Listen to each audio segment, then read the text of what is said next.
Subscribe now and press the bell icon. Dear student, आज हम लोग टॉपिक नंबर 4 पढ़ेंगे गुलाम वंश। गुलाम वंश में कितने शासक थे, कब से कब तक रहे, इनके बारे में जानेंगे। तो चलिए स्टार्ट करते हैं। गुलाम वंश में टोटल 11 शासक थे। गुलाम वंश में कितने शासक थे? 11 शासक। जो गुलाम वंश जो था 1206 से 1290 तक शासन किया, ठीक है। उसके बाद आ गया था खिलजी वंश। तो गुलाम वंश में देखते हैं कि पहला शासक कौन था, जिसे संस्थापक भी कहा जाता है, कुतुबुद्दीन ऐबक। पहला शासक कौन था?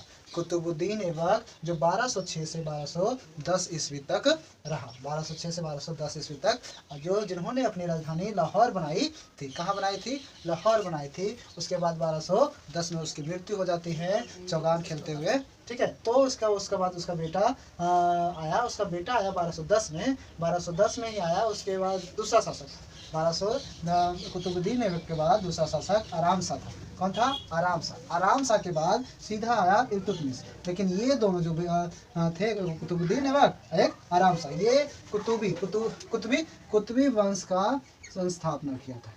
कौन सा वंश का? कुतुबी वंश का। उसके बाद इल्तुतमिश आया। इल्तुतमिश ने 1210 से 1236 तक राज किया और उसने अपनी राजधानी कहाँ बनाई थी? दिल्ली। लेकिन ये कुतुबुद्दीन ऐबक कहाँ बनाई थी अपनी राजधानी? लाहौर। इसने कहाँ बनाई? दिल्ली। कुतुबुद्दीन इल्तुतमिश ने 1210 से 1236 तक किया। उसके बाद सीधा आया रुकनुद्दीन फिरोज शाह। कौन है? रुकनुद्दीन फिरोज शाह, जो 1236 ईस्वी में 1236 ईस्वी में आया था। उसके बाद पांचवा शासक रजिया सुल्तान। गुलाम वंश का पांचवा शासक कौन था? रजिया सुल्तान, जो 1236 से 1239 तक शासन की रजिया सुल्तान थी। ये एकमात्र महिला शासिका है। अब इसके बाद पांचवा के बाद छठा शासक मोइनुद्दीन बहराम शाह।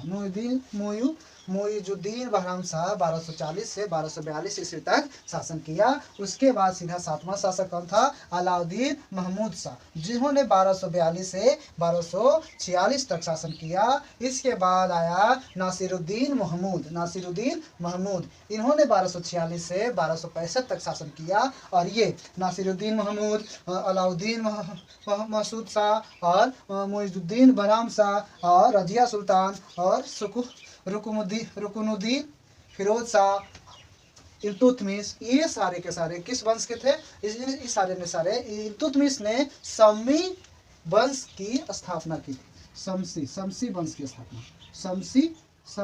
की स्थापना की थी। उसके बाद सीधा आया गयासुद्दीन बलबन। 9वां नंबर शासक कौन था? गयासुद्दीन बलबन था। उन्होंने बलबनी वंश की स्थापना किया, जो 1265 से 1287 के बीच में शासन किया, ठीक है। उसके बाद 10वां शासक आया कौन? मोइजुद्दीन कैकुबाद, जो 1287 में आया और 1290 तक शासन किया।